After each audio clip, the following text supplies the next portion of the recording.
Hello दोस्तों, जीव विज्ञान की इस वीडियो में आपका स्वागत है। आज हम आपका अध्याय वंशागति के आणविक आधार का प्रैक्टिस क्वेश्चन का वीडियो देखेंगे।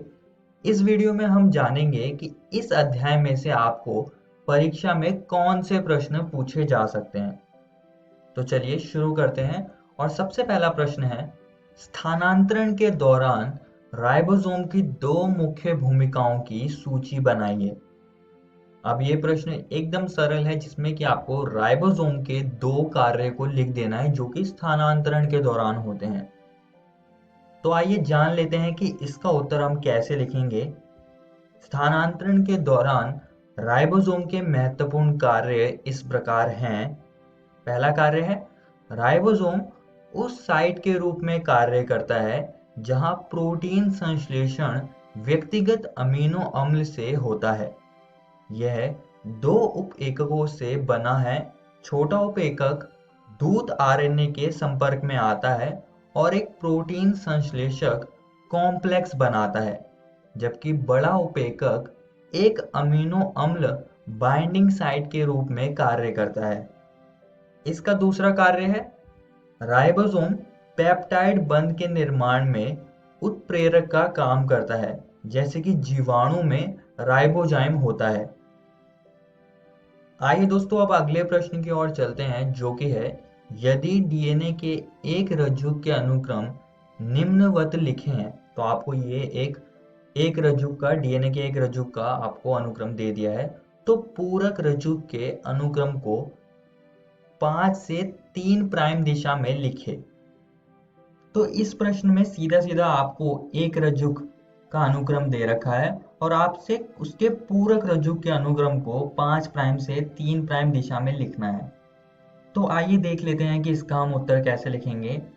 डीएनए रज्जुक एक दूसरे के क्षार अनुक्रम के संबंध में पूरक होते हैं, इसलिए डीएनए के एक रज्जु का अनुक्रम है। तो ये रज्जु का हमको अनुक्रम दे रखा है और आपको पता है कि वो पूरक होते हैं। दोनों रज्जु एक दूसरे के संबंध में पूरक होते हैं। तो आप इस रज्जु के अनुक्रम को देखकर इसके पूरक रज्जु को लिखने की कोशिश कीजिए, उसके अनुक्रम को लिखने की कोशिश कीजिए। मैं आपको एक चीज फिर से बता दूं कि एडेनिन जो होता है वो थायमिन से जुड़ता है और गुआनिन साइटोसिन से जुड़ता है। तो आप लिखने की कोशिश कीजिए। हाँ दोस्तों, इसके पूरक रज्जु का अनुक्रम होगा ये। लेकिन आप एक चीज जरूर ध्यान रखें, ये जो अनुक्रम है ये 3 प्राइम से 5 प्राइम दिशा में है, क्योंकि जो डीएनए के रज्जु होते हैं वो विपरीत दिशाओं में चलते हैं, इसलिए। तो ये चीज मैंने आपको बता दी। पूरक रज्जु का अनुक्रम 3 प्राइम से 5 प्राइम दिशा में होगा, ये जो कि हमको मिला, और इसको हमें उल्टा कर देना है। तो पूरक रज्जु का अनुक्रम 5 प्राइम से 3 प्राइम दिशा में होगा ये। तो यही आपका उत्तर होगा। आइए दोस्तों अब तीसरे प्रश्न की ओर चलते हैं। यदि एक द्विरज्जुक डीएनए में 20% साइटोसिन है तो डीएनए में मिलने वाले एडेनिन की प्रतिशत की गणना कीजिए। तो आइए देख लेते हैं दोस्तों कि इस ऐसे प्रश्नों का हम कैसे उत्तर लिखेंगे। चारगफ नियम के अनुसार डीएनए अणु में पैरामिडिन, जिसमें कि साइटोसिन और थायमिन आते हैं, और प्योरिन्स, जिसमें कि एडेनिन और गुआनिन आते हैं, का समान अनुपात होना चाहिए।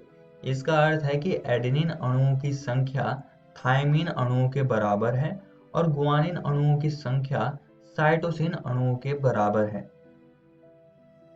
तो इस बात से हमको ये पता चलता है कि जो एडेनिन का प्रतिशत होगा वो थायमिन के बराबर होगा और जो गुआनिन का प्रतिशत होगा वो साइटोसिन के प्रतिशत के बराबर होगा। यदि डीएनए में 20% साइटोसिन है, जो कि हमें प्रश्न में दे रखा है, तो नियम के अनुसार इसमें 20% गुआनिन होता है, क्योंकि आपने देख लिया है कि जितना गुआनिन होगा उतना ही साइटोसिन होगा।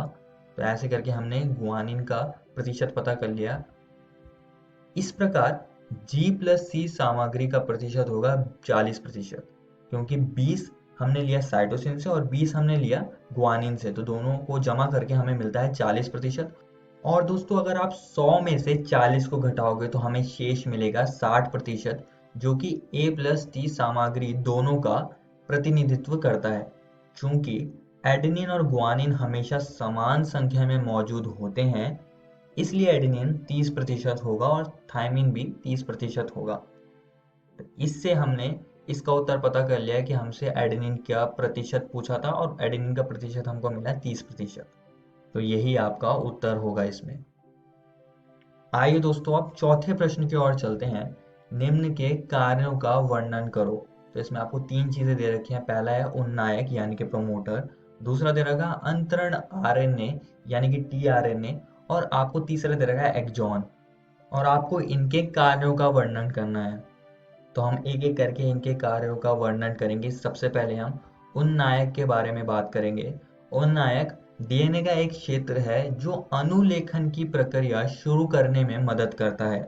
यह आरएनए पॉलीमरेज के लिए बंधन साइट के रूप में कार्य करता है। अब हम अंतरण आरएनए के बारे में लिखेंगे। अंतरण आरएनए अमीनो अम्ल को राइबोसोम तक लाता है और आनुवंशिक कूट को पढ़कर प्रोटीन बनाता है। अब हम एक्सॉन के कार्यों का वर्णन करेंगे। एक्सॉन ससीम केंद्रिकी में कूट लेखन करने वाले अनुक्रम होते हैं जो कि प्रोटीन के लिए कोड होते हैं। आइए दोस्तों, पांचवें प्रश्न की ओर चलते हैं जो कि है डीएनए अंगुली छापी क्या है, इसके उपयोगिता पर प्रकाश डालिए। तो इसमें इस प्रश्न में आपसे पूछा गया है कि डीएनए अंगुली छापी क्या है, आपको उसके बारे में बताना और उसकी उपयोगिता को आपको लिखना है। तो आइए देख लेते हैं कि इसका उत्तर हम कैसे लिखेंगे। डीएनए अंगुली छापी एक ऐसी तकनीक है जिसका उपयोग डीएनए के स्तर पर विभिन्न व्यक्तियों में होने वाली विभिन्नताओं की पहचान करने और उनका विश्लेषण करने के लिए किया जाता है। यह डीएनए अनुक्रमों में परिवर्तनशीलता और बहुरूपता पर आधारित है। और इसकी उपयोगिता को हम लिखेंगे जो कि है, सबसे पहले हम लिखेंगे इसका उपयोग संभावित अपराध संदिग्धों की पहचान करने के लिए फोरेंसिक विज्ञान में किया जाता है। इसका उपयोग जैविक पहचान को निर्धारित करने के लिए किया जाता है।